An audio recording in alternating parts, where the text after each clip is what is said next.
Okay, we're now doing Sotah Page 37, Daf Lamed Zayin, Amid Aleph. We'll continue in the same discussion about the crossing of the Red Sea that we finished off in the previous page.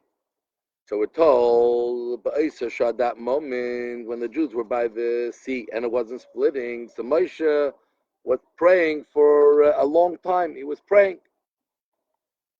Hashem said to him, my children, my friends are drowning in the sea, and you're praying? Meaning the Jews are standing in front of the sea and there's nothing happening. So he says, Hashem, what should I do? If not pray, then what do I do?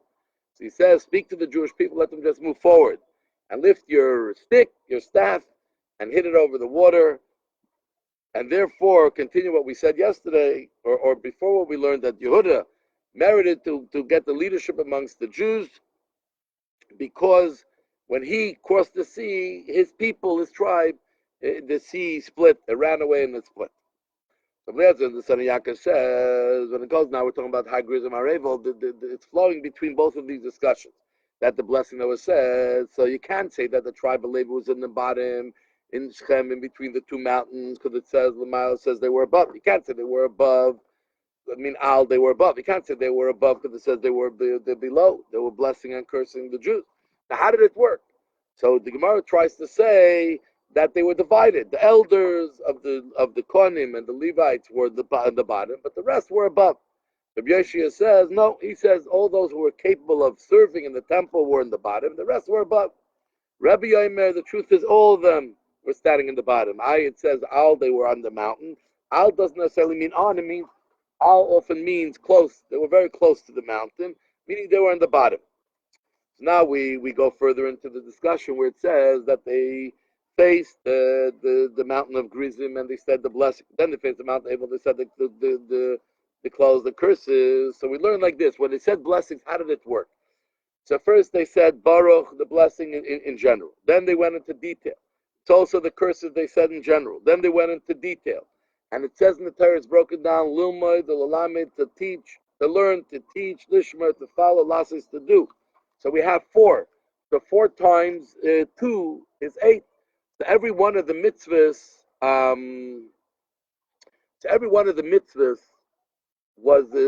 the detail of Lilmoid, the Lalamed, Lishmer, Lasses, right? The 4 things to learn, to teach, to do, and to follow, to do and to follow. And then each one has Baruch and Arur in general and detail. So really it's 4 times 4 is 16. So here in every mitzvah there were 16 covenants that were made for every mitzvah. And so too we find that when stood on Mount Sinai there were 16 covenants for every mitzvah. And so too when they stood by Arba Samoyev of Moshe at the end of his life there were 16 covenants for every mitzvah. So it seems that every mitzvah the Jewish people made 48 covenants for every mitzvah. Rabbi Shimon takes out Hagrizim Harevel. He says not here. He says oil moed. He says that in the oil moed is when we had it was the second. So this wasn't the 4. The counted as one of the 3. The oil moed when Moshe stood by the oil moed in the desert. This was the 3rd time. So what are they arguing about if Grizim is included the 3rd time or not? So arguing in argument that the Tanoim, Rabbi Shmuel, Rabbi Kiva. Shmuel says that in Har Sinai, Mount Sinai, Hashem only told us the general mitzvah, but the details of the mitzvah only told us later by Almighty. Kiva says that by Har Sinai, Hashem told us the general and the details. And they came to the Almighty and it was repeated again. And then Moshe repeated again by Abba Smayav. Every part of the Torah was given 48 covenants, but Rabbi Kiva holds they all happened in the desert. And Rabbi Shimon goes according to Rabbi Akiva, therefore he takes out Har Grizim and Har Evel. But the Tanakama, who holds that Har Grizim included one part of the 48, he also got Rabbi Shmuel that Har Sinai and Oil together is 1, Abba Smayav is the 2nd, and the 3rd time was by Mount Grizim Har Evel.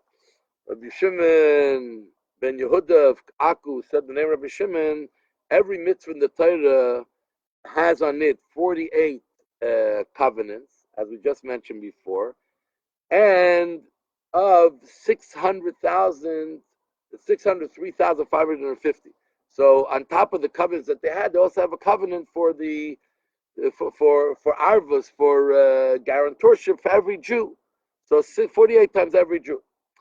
The Rebbe says, according to Rabbi Shimon ben Yehuda, of Ishkaraku, what it means is that every mitzvah in the Torah has 48 covenants times 603,550. So really, every Jew has that amount times 48. So what's the difference? They're both making the same statement that there's 48 plus on top of that 603,550 that they have for arvas for the guarantorship. So what's really the difference? So he said there is a difference. That according to Rav Shimon Bar Yehuda, everyone became guarantor. It has the 48 covenants and for guarantor for every other Jew. So 48 times 603,550. But according to Rebbe, not only are we a guarantor for the Jews, but we're also a guarantor for their guarantorship. So it's 48 times 603,550, and their guarantorship for others. So we became a much more, the covenant was much stronger according to Rebbe than according to Rabbi Shimon. Rabbi Yehuda, the son of Nachmani, says like this, that all of the curses that are written in this Har Eval, which I actually just read it yesterday in the Torah, were really only talking about things related to promiscuity and immoral, sexual immoral acts. Because the Torah says, cursed is the person who makes a pesel and masech, who makes a pesel masecha, a image.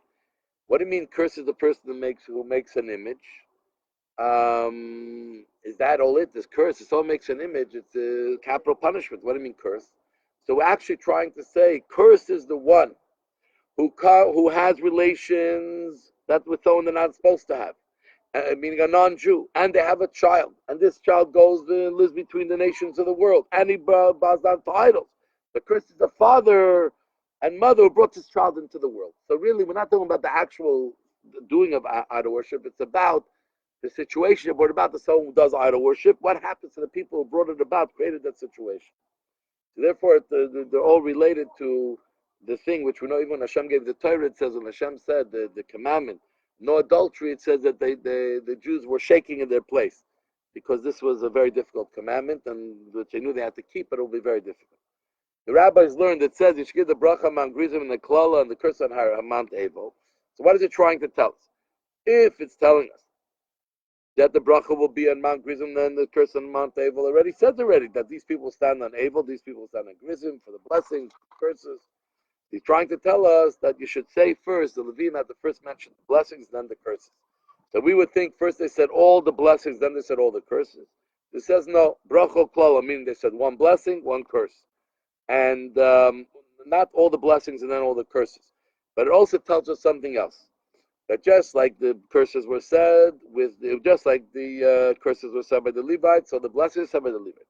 Just like the curses were said loudly, so to the blessings are said loudly. Just like the curses were said in Hebrew, so to the blessings are said in Hebrew. Just like the curses were said in general and in detail, so also the blessings are said in general detail. Just like by the curses, everyone answered Amen, so to the blessings, everyone answered Amen. This finishes off today's page. Thank you very much.